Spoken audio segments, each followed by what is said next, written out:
Believe it or not, your flamethrower idea is actually the more practical of the two.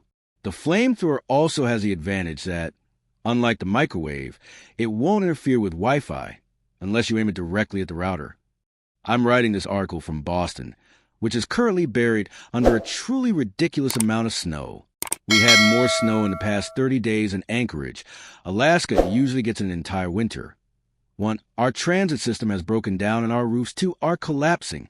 The mayor gave a press conference in which he announced, "I don't know what to say to anybody anymore.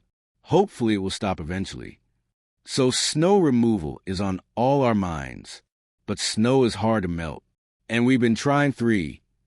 Your microwave idea certainly sounds like it should be more practical than a flamethrower. Microwaves seem clean and efficient.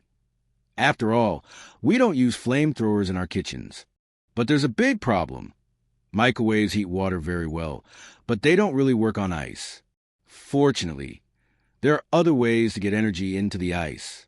In addition to your flamethrower suggestion, you could, for example, use infrared heat lamps or lasers.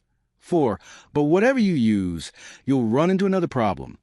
It takes an awful lot of energy to melt snow. Melting a gram of snow takes about 335 joules of energy. To put that another way, a 60-watt light bulb is capable of melting about a pound of snow an hour. A foot of snow contains roughly the same amount of water as an inch of rain, give or take.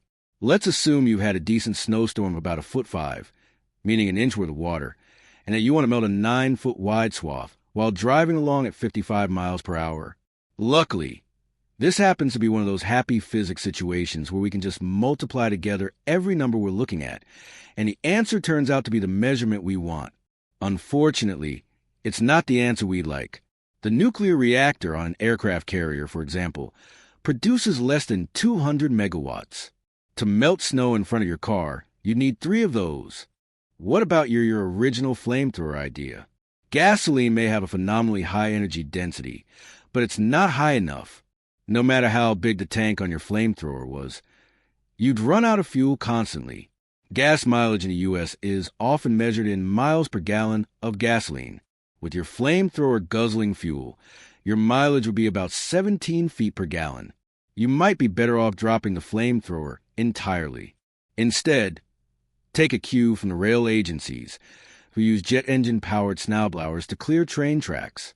In the end, it's easier to just move the snow out of your way.